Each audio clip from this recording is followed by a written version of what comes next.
का वर्णन करना शुरू कर दिया। इधर कमल के पत्ते पर बना बना करके मनुष्यों को रखने लगे। धीरे धीरे सारे कमल के पत्ते भर दिए, आह्वान करने लगे। भगवान का स्वयं ब्रह्मा ने आह्वान किया, शांताकारं भुजगशयनं पद्मनाभं श्रीशं विश्वधारं गगनतस्तं मेघवर्णं शुभांगं हे श्री लक्ष्मीकांतं कमलनयनं योगारविंदे निगम्यं वंदे विष्णु भवभयहरणं सर्वलोक एकनाथम। मैं तुम्हें प्रणाम करता हूँ। आप जागिए प्रभु, जरा ध्यान दीजिए। ये कमल के पत्ते सारे भर चुके हैं और ये थरथरा रहे हैं, और कोई एक भी झोंका आ गया तो ये सारी सृष्टि डूब जाएगी इस सागर में। और भगवान प्रकट होते हैं, पूछते हैं कहिए आप क्या चाहते हो। कहने लगे प्रभु पृथ्वी का निर्माण होना चाहिए, कैसे भी पृथ्वी का निर्माण होना चाहिए। प्यारे भगवत प्रेमियों, पृथ्वी का निर्माण किया। पृथ्वी का जब निर्माण किया तो उस पृथ्वी को हिरण्याक्ष चुरा करके लेके चला जाता है, पातालपुरी में चला जाता है। देवर्षि नारद उसका पता लगाते हैं और स्वयं भगवान 12 रूप धारण करके और पृथ्वी को लेके आते हैं और हिरण्याक्ष का वध करते हैं। बोलिए 12 भगवान की। सूकर रूप धारण करके भगवान ने, सूकर भगवान हिरण्याक्ष का वध करके पृथ्वी को वापस लेके आते हैं।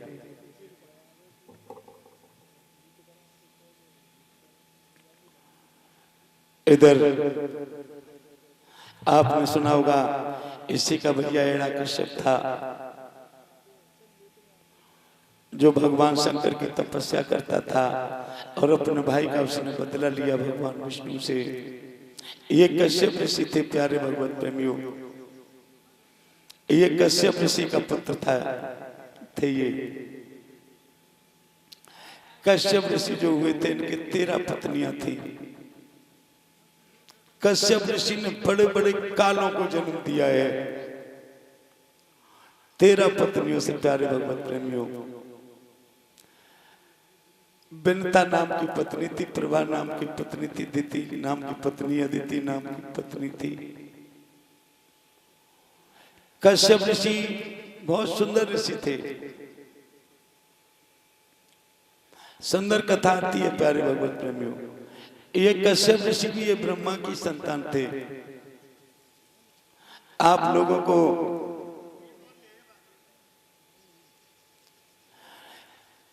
इन्हीं कश्यप ऋषि से बड़े बड़े काल पैदा हुए, नाग पैदा हुए। कश्यप ऋषि से सर्पों का जन्म हुआ है, बड़े बड़े कालों का। इन्हीं कश्यप ऋषि से हिरण्यकश्यप और हिरण्याक्ष का जन्म हुआ है। इन्हीं कश्यप ऋषि से गरुड़ का जन्म हुआ है प्यारे भगवत प्रेमियों। 13 पत्नियां थी, किसी न किसी पत्नी ने कोई न कोई शक्तिशाली को जन्म दिया है। और इन्हीं कश्यप ऋषि की पत्नी से ही 52 भगवान का अवतार हुआ है। बोलिए गोविंद भगवान की जय।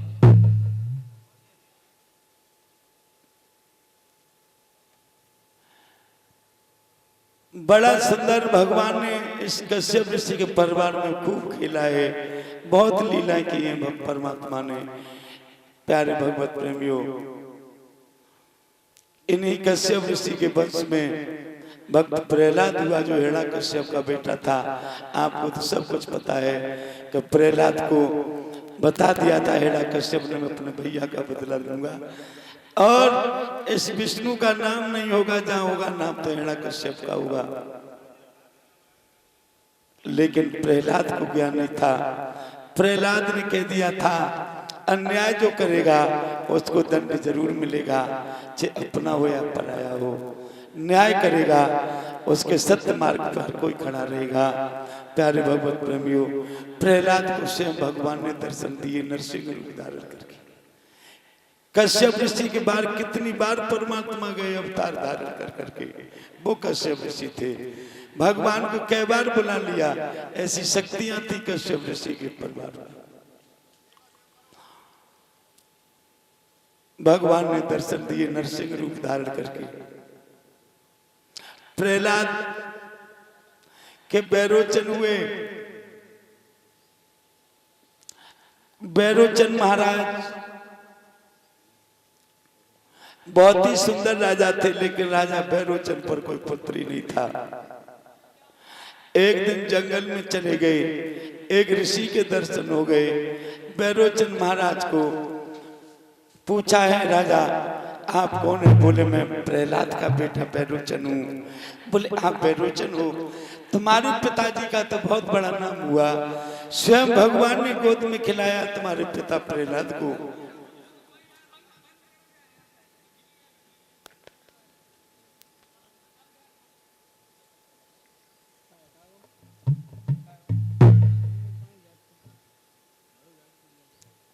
गोद में खिलाया, तुम बड़े अच्छे पिता के पुत्र हो हे बैरोचन, हम तुमसे प्रसन्न हैं, तुम हमसे कोई वरदान मांग लो। एक सन्यासी ने जब कहा, बैरोचन कहने लगे मुझे वरदान देना है तो ऐसा वरदान दे दीजिए हे मामुनि कि मुझ पर कोई पुत्र नहीं है, पुत्र मेरे घर में जन्म ले ले।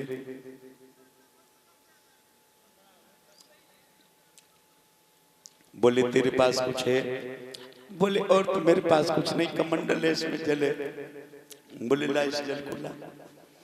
जल लिया सन्यासी ने और मंत्रों से उस जल को शुद्ध किया और कहा कि अपनी प्रथम प्रिया को भार्या को पिला देना और सुंदर से पुत्र की प्राप्ति होगी, बलवान बेटा जन्म लेगा। गिरीश मृत्यु थी, प्रहलाद पुत्र को देकर के वरदान को ऋषि सन्यासी चला जाता है। घोर जंगल में जा रहे हैं बैरोचन, तेज प्यास लगती है बैरोचन को, पानी के लिए कोई नदी तालाब नहीं नजर आ रहा है। बैरोचन करे तो करें क्या प्यारे भगवत प्रेमियों।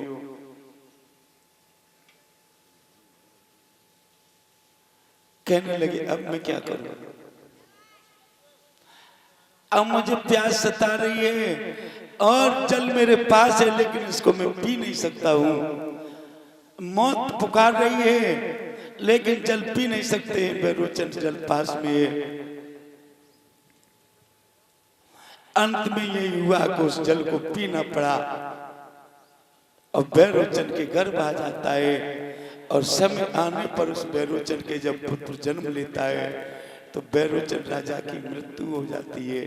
बोलिए गोविंद भगवान की जय। हो गया कि राजा बैरोचन की मृत्यु हो गई है, बैरोचन राजा मर गए क्योंकि बेटे ने जन्म लिया है। अब तो सारे नगर के लोग आ गए, बड़ा दुख हुआ कि राजा बैरोचन बहुत अच्छे राजा थे। ए भगवान ये क्या हो गया, मेरे राजा को मरना नहीं चाहिए था। कुछ लोग आकर के बार बार उस बेटा पड़ा है बैरोचन के जन्म लिया जिंदा है, कहने लगे इसकी बदौलत ये पैदा हुआ है।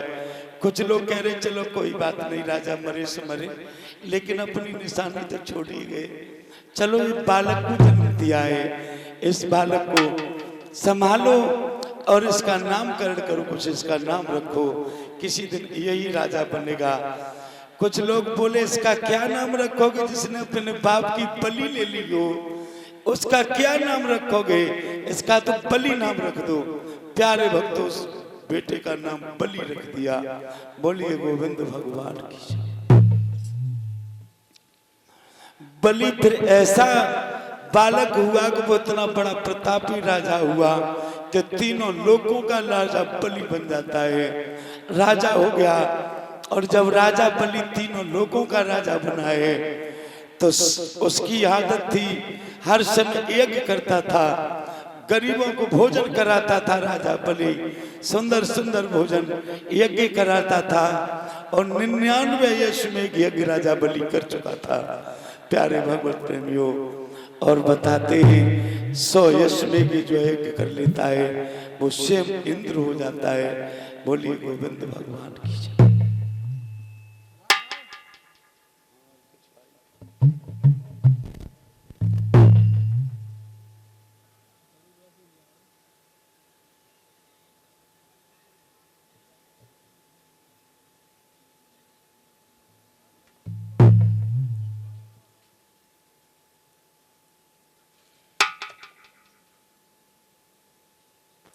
इधर सौम्य अश्वमेघ यज्ञ की तैयारी है राजा बलि की।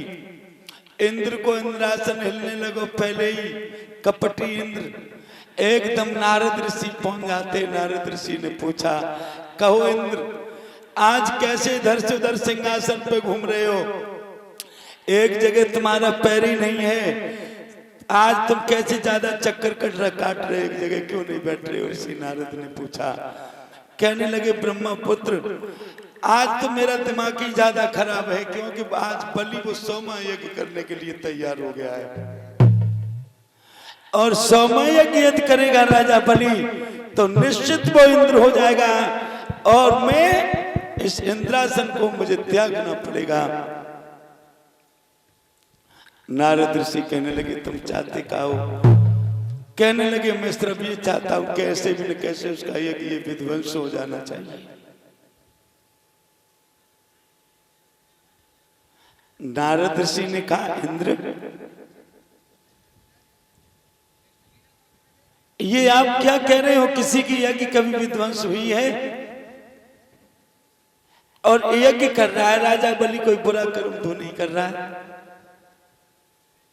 बोले भले ही कर रहा है लेकिन ये दैत्य परिवार से है,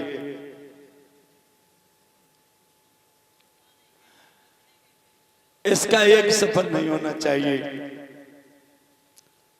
माता बहनों भगवत प्रेमियों,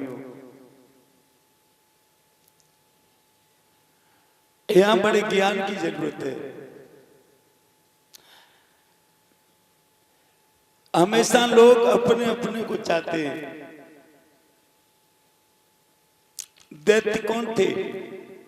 वो भी इंसान ही तो थे। जो मीट मांस मदिरा का पान जिसने करना शुरू कर दिया वो दैत्य बन गया। केवल मांस मदिरा का सेवन करते थे वो भी इंसान ही थे, लेकिन वो दैत्य नहीं थे, कोई राक्षस असुर नहीं थे, वो भी इंसान ही थे। प्यारे भगवत में जैसे आज किसी के घर में कोई खा रहा है कोई नहीं खा रहा, और जो खा नहीं रहो वो तो नफरत कर रहे, कह रहे देखो कैसे राक्षस लगो राक्षस। मतलब समझना कि जो लोग उसका सेवन करते थे उनको ही राक्षस कहा जाता था। फिर वो गुस्सा होकर के उनसे झगड़ा करते थे, तब कहते थे देवताओं और उनमें राक्षसों में युद्ध हो रहा है, इंसान वो भी इंसान वो भी। जैसे आज पिछड़ी जाति आती है, अनुसूचित जाति आती, जनजातियां आती, ये जातियां जे आज भी वही जातियां हैं जो पहले थी। प्यारे भगवत प्रेमियों, कथा सुन करके मनुष्य को ज्ञान हो जाना चाहिए। आज कोई छोटा मनुष्य यदि कोई कार्य करता था तो उसका संपन्न नहीं करने देते थे लोग।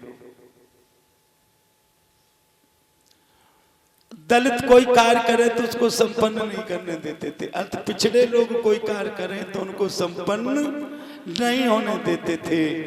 और प्यारे भगवत प्रेमियों, कहीं न कहीं कोई न कोई विघ्न जरूर वहां मचा दिया जाता था। ये राजनीति चालाकी देवताओं से भी चली आ रही थी। बोलिए गोविंद भगवान की जय।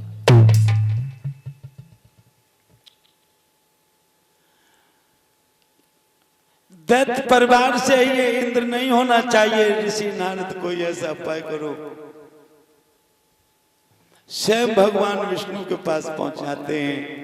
स्वयं विष्णु भगवान के पास इंद्र पहुंच जाता है, हाथ जोड़ करके विनम्र निवेदन करता है कि नमो नमो निरंजनम, नमस्कार प्रभु देवता, वंदनम सर्व साधवा प्रणाम पारंगता। मैं आपको प्रणाम करता हूँ कमलेश, कैसे भी इसका एक विध्वंस होना चाहिए। भगवान कहने लगे क्या रहे हो इंद्र, तुम्हें ये शोभा दे रहा है, तुम एक देवताओं के राजा हो, तो इसका मतलब ये नहीं है कि किसी का एक विध्वंस कर दिया जाए।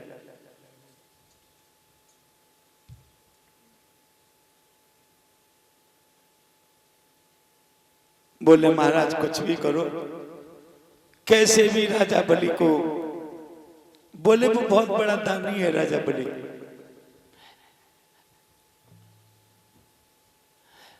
जब सारे देवताओं पर हुक्म चलता था इंद्र का, देवताओं का राजा था इंद्र, आप समझ जाइए राजा का हुक्म होगा तो देवता भी उसके ही कहने से चलेंगे। चलेंगे कि नहीं चलेंगे?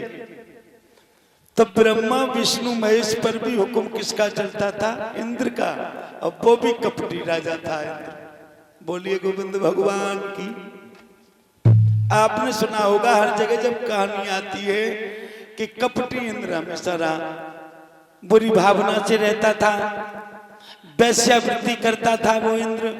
उसके यहाँ अप्सराएं नृत्य करती थी और कोई चला भी जाए उसके यहाँ तो उसे ही अपनी कीड़ा बनाता था। वो इंद्र इतना मन का मौजी था और फिर भी देवताओं का वो राजा था। बोलिए गोविंद भगवान की।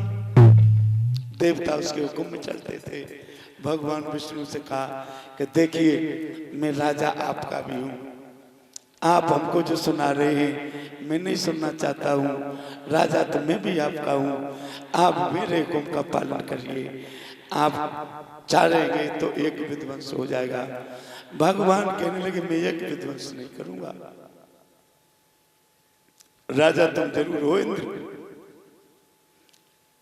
और बोले कैसे न कैसे उससे कुछ दान ही मांग लिया जाए। बोलिए बात मानी, दान मांगूंगा लेकिन ऐसे दान नहीं मांगूंगा, स्वयं पहले उसके कुल और खानदान में मैं जन्म लूंगा।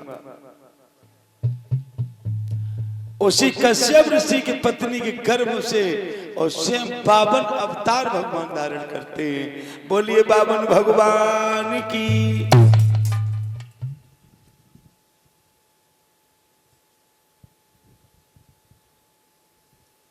किसी से को कुछ नहीं कहा, न किसी को कुछ पूछा। माता बहनों, भगवत प्रेमियों, हम और आप सब संतों की संतानें, ऋषियों की संतानें। हम ऋषियों की संतानों को भी बांट दिया गया है। कोई किसी ऋषि की संतान है और कोई किसी ऋषि की है।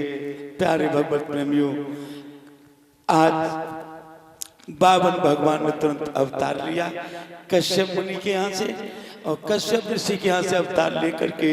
और 52 अंगुल के ही भगवान बहुत सुंदर स्वरूप है और वहां से चल देते हैं और सीधे कहीं नहीं जाते, सर्वप्रथम अपने राजा बलि के यहाँ चले जाते हैं। बोलिए गोविंद भगवान की। और जैसे ही राजा बलि के यहाँ पहुंचे हैं, दरबार लगा हुआ राजा बलि का और भगवान उसी समय प्यारे भगवत प्रेमी जा रहे हैं। 52 अंगुल के हैं, एक उपवीत धारण है, हाथ में कमंडल है और चंदन मस्तक पर है। प्यारे भगवत प्रेमियों, राजा बलि देख करके मुक्त हो जाता है। सोचने लगा ए भगवान, हमारे दरवाजे पर बड़े बड़े याचक ब्राह्मण आए, आचार्य आए, संत आए, पर ऐसा ब्राह्मण तो मैंने कोई देखो ही ना। 52 अंगुल का ये बिल्कुल बालक है।